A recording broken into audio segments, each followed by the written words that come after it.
Hello friends, तो next part start होता है यहाँ से कि हम लिन को देखते हैं जो उदास थी और वो तो जियाओ के मुंह पर ही गेट बंद कर देती है।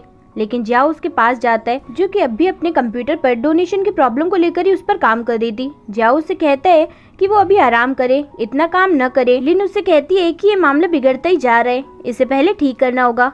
जियाओ उससे कहता है कि तुम्हें इस परेशानी का जिम्मेदार मुझे समझना है तो तुम समझ सकती हो क्योंकि मैं बॉस हूँ। जियाओ लिन से कहता है कि वो जल्दी सब कुछ ठीक कर देंगे, इसलिए उसे परेशान होने की जरूरत नहीं है। रात को जब जियाओ सो जाता है तो लिन उसे देखती है। इसके बाद सभी लोग अपने काम पर लग जाते हैं। जियाओ मीटिंग में सभी को बताता है कि शिन और डिंग डिंग डोनेशन चैनल के खिलाफ कानूनी कार्रवाई करेंगे। जियांग और यैन बैंक का काम संभालेंगे और लिन को रिपोर्ट तैयार करने को कहता है। अब सभी अपने कामों में लग जाते हैं और सभी काफी ज्यादा मेहनत कर रहे थे। इसके बाद उनका प्लान तैयार होने के बाद जियाओ अपना काम अपने डैड को दिखाता है। उसके डैड उससे कहते हैं कि अल्थिया की खेती वाले काम में उसे मुश्किल हो सकती है क्योंकि उनके पास अभी इतने रिसोर्सेज नहीं है। जियाओ अपने डैड से कहता है कि ठीक है, मैं इस बार आपको बिल्कुल भी निराश नहीं करूंगा। वहीं मिस्टर जाओ भी बैठे थे। वो कहते हैं कि हैंग युआन में जीतना आसान नहीं है क्योंकि बोर्ड प्रोजेक्ट पास करने में भी बहुत ज्यादा प्रॉब्लम आ सकती है। साथ ही जियाओ के डैड उससे कहते हैं कि उसके साथ धोखाधड़ी भी हुई है, इसलिए उसे और भी ज्यादा संभल कर रहना होगा। दूसरी तरफ लिन सभी के लिए खाना लाती है क्योंकि सभी काम करके थक गए थे। तभी जियाओ भी वहाँ आ जाता है और लिन से कहता है कि हमें अल्थिया वाला प्रोजेक्ट छोड़कर किसी और अच्छी चीज पर प्रोजेक्ट तैयार करना होगा। वहीं दूसरी तरफ सू और ली मजे से ड्रिंक कर रहे थे। इसके बाद जियाओ के डैड उसके पास आकर बैठते हैं। जियाओ अपने डैड को शुक्रिया कहता है। साथ ही वो अपने डैड से पूछता है कि आप मेरी मॉम का पीछा किया करते थे ना? तो उसके डैड कहते हैं कि नहीं, मैं नहीं करता था, बल्कि वो मेरा पीछा किया करती थी। जियाओ अपने डैड से कहता है कि आप झूठ ना बोले प्लीज, अंकल जाओ ने मुझे सब कुछ बता दिया है। जियाओ कहता है कि वैसे भी मेरी मॉम बहुत ही ज्यादा फेमस डिजाइनर थी। जियाओ के डैड कहते हैं कि तुम्हारी मॉम ने कई बार मुझे रिजेक्ट किया है लेकिन मैंने कभी हार नहीं मानी। फिर वो कहते हैं कि तुम्हारी मॉम बहुत ही ज्यादा कोल्ड हार्टेड थी लेकिन उन्हें मेरी फिक्र थी। साथ ही उसके डैड उसे बताते हैं कि एक लड़की को संभालना बिल्कुल वैसा ही है जैसे हम एक कंपनी के काम को संभालते हैं। उनका मतलब ये था कि लड़कियों को संभालना बहुत मुश्किल है। वहीं हम इस टाइम के लिन को देखते हैं जिसने सू के लिए अच्छे से खाना बनाकर लाई थी, लेकिन सू तो उस पर ध्यान तक नहीं देता है। लिन बार बार उससे बोल रही थी कि उन्हें आज 4 साल हो गए एक साथ रहते हुए, लेकिन सू तो उससे परेशान था। वो उस पर चिल्लाकर ब्रेकअप करके वहाँ से चला जाता है। लिन के तो सारे सपने ही टूट गए थे। वहीं कंपनी में आने पर सू भी बाइटिंग प्रपोजल की ही तैयारी कर रहा था जिसमें उन्हें अपने प्रोजेक्ट सबमिट करना था, कुछ ऐसा जिसे लोग पसंद करें। वहीं जियाओ लिन से कहता है कि बाइटिंग प्रपोजल आसान नहीं है और अगर बजट ज्यादा नहीं हुआ तो क्या होगा। वो दोनों जा ही रहे थे कि तभी उनके सामने लिन आ जाती है और वो 2020 की लिन के ऊपर गुस्सा करते हुए आगे बढ़ती है और वहीं गिर जाती है। जियाओ और लिन उसे हॉस्पिटल लेकर जाते हैं जहाँ सू भी आया हुआ था। जियाओ उससे कहता है कि वो कुछ भी कर ले, वो हार नहीं मानेगा। वहीं जब लिन को होश आता है तो वो 2020 की लिन से कहती है कि वो वहाँ से चली जाए।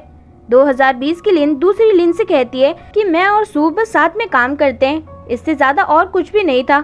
लेकिन लिन तो समझ ही नहीं रही थी। 2020 की लिन कहती है कि मैं ऐसे कैसे हो सकती हूँ। लिन कहती है कि फ्यूचर में तुम्हें पता चलेगा कि तुम्हारे लिए सू नहीं कोई और इम्पोर्टेंट है। वहीं बाहर बैठा जियाओ भी इनकी पास्ट लाइफ के बारे में सोच रहा था। तभी लिन उसके पास आती है तो जियाओ उसे कुछ कैंडी खाने को देता है, लेकिन लिन कहती है कि मुझे मीठा पसंद नहीं। जियाओ उससे कहता है कि वैसे भी तुम्हारी लाइफ बहुत ही कड़वी है, इसलिए तुम्हें थोड़ा तो मीठा खा लेना चाहिए। तो लिन एक कैंडी खा लेती है और एक जियाओ खा लेता है। नेक्स्ट डे जियाओ और लिन साथ बाइटिंग प्रपोजल लेने जाते हैं, लेकिन उन्हें वो नहीं दिया जाता। सभी कंपनी के एम्प्लॉयज उससे गुस्सा थे क्योंकि उसके बिना वो अपना प्रोजेक्ट आगे नहीं बढ़ा सकते थे।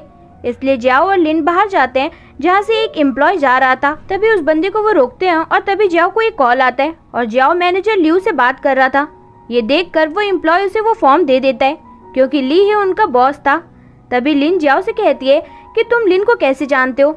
जियाओ कहता है कि मैं नहीं जानता, दरअसल ये तो एक फेक कॉल था और मैंने तो बस उस एम्प्लॉय को बेवकूफ बना दिया है। वहीं सू अपनी टीम के साथ अपने प्रोजेक्ट पर बात कर रहा था, लेकिन उसे तो उसके कंपनी के एम्प्लॉयज के आइडियाज पसंद नहीं आते। वहीं जियाओ भी सभी के साथ मीटिंग कर रहा था जहां सभी एक इको होटल बनाने के लिए बताते हैं कि उसमें अच्छी सुविधाएं और भी बहुत सारी चीजें होनी चाहिए। जियाओ लिन से पूछता है तो वो बताती है कि एक होटल ऐसा होना चाहिए कि लोग आए तो उन्हें घर जैसा ही महसूस हो। तभी वहाँ पर यैन भी आ जाती है और वो जियाओ से कहती है कि उन्हें कुछ डाटा देखना चाहिए, उसके बाद ही किसी डिसीजन पर पहुंचना चाहिए। जियाओ को ये अच्छा लगता है। वहीं सू भी अपनी कंपनी के मेंबर्स को इको होटल बनाने का ही आइडिया देता है और उस पर ही काम करने को कहता है। इसके बाद शिन जियाओ के पास आता है और जियाओ को बताता है कि वो मीटिंग में जब था तो मिस्टर ली ने उसका सारा सामान हटवा कर खुद का सामान रखवा दिया और ये वही रूम था जहाँ जियाओ अपनी मॉम के साथ खेलता था।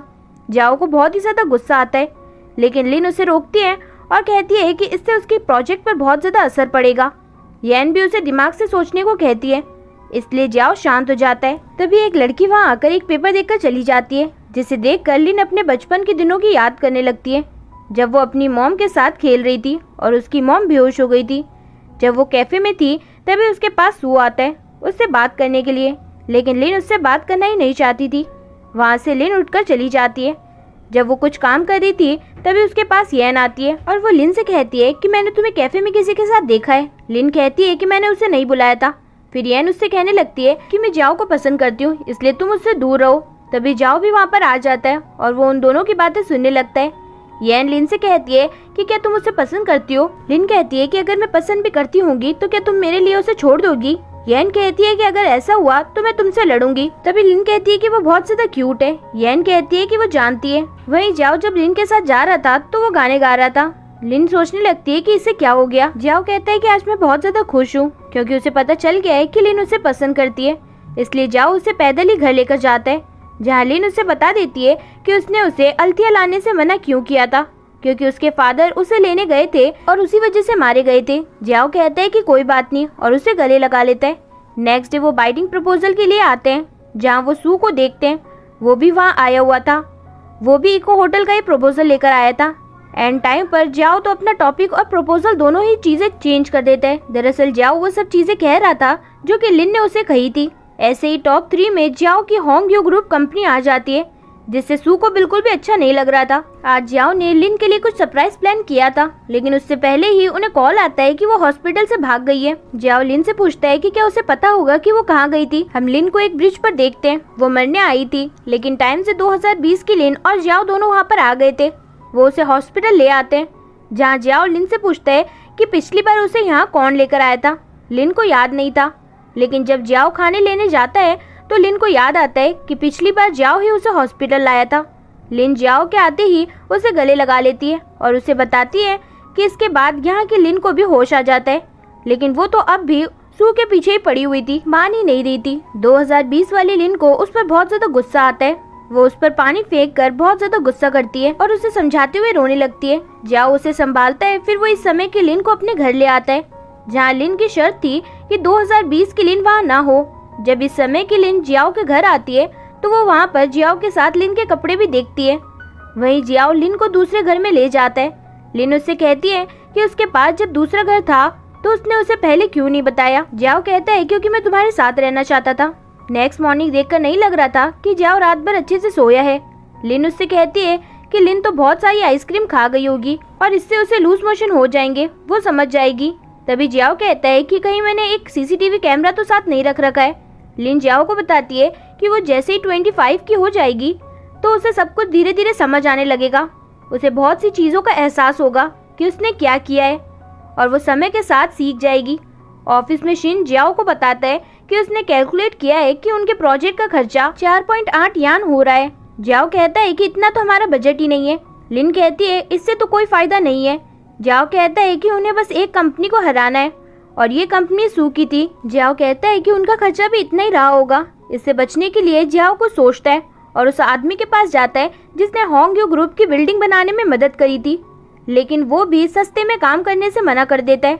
यहाँ जियाओ लिन से फ्यूचर के बारे में पूछता है तो लिन उसे अपार्टमेंट के बारे में बताती है जिसका क्रेज 2010 में नहीं था।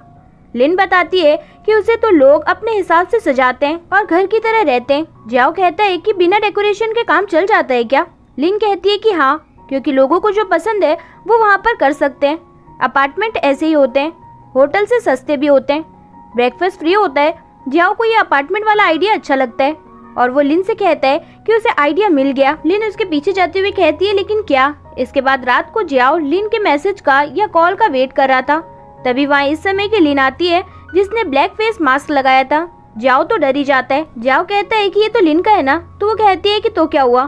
फिर वो उसके पास आकर बैठती है और कहती है कि ये बस एक तरफा प्यार है, क्योंकि वो तो कॉल भी नहीं कर रहा है। वहीं लिन भी अपना फोन देख रही थी उसे भी जियाओ की याद आ रही थी। वो कहने लगती है कि हम दोनों को अलग होकर बस 2 दिन ही तो हुए हैं और मुझे उसकी इतनी याद आ रही है। दोनों सिर्फ सोच ही रहे थे मैसेज करने का, लेकिन कोई कर नहीं रहा था। और तभी फिर से वही समय की लिन आ जाती है और उसे कहने लगती है कि तुम अभी भी फ़ोन ही देख रहे हो, ये सिर्फ एक तरफा ही प्यार है। इसके बाद तो जियाओ सीधा ही लिन के घर पहुंच जाता है उसके जूते लेकर। लिन कहती है कि मैं तो कल हील्स पहनने वाली हूँ, लेकिन जियाओ तो उसे जूते देकर उसे कहता है कि अगर तुम्हें मेरी याद आए तो तुम कॉल कर सकती हो। लिन तो स्माइल करते हुए अंदर चली जाती है और इसी के साथ ये एपिसोड यहीं पर खत्म होता है। फ्रेंड्स, अगर वीडियो पसंद आए तो वीडियो को लाइक और चैनल को सब्सक्राइब करना ना भूलें, जिससे कि लेटेस्ट अपडेट्स आपको मिलती रहें। सो कीप वॉचिंग, ख्याल रखिएगा, बाय बाय।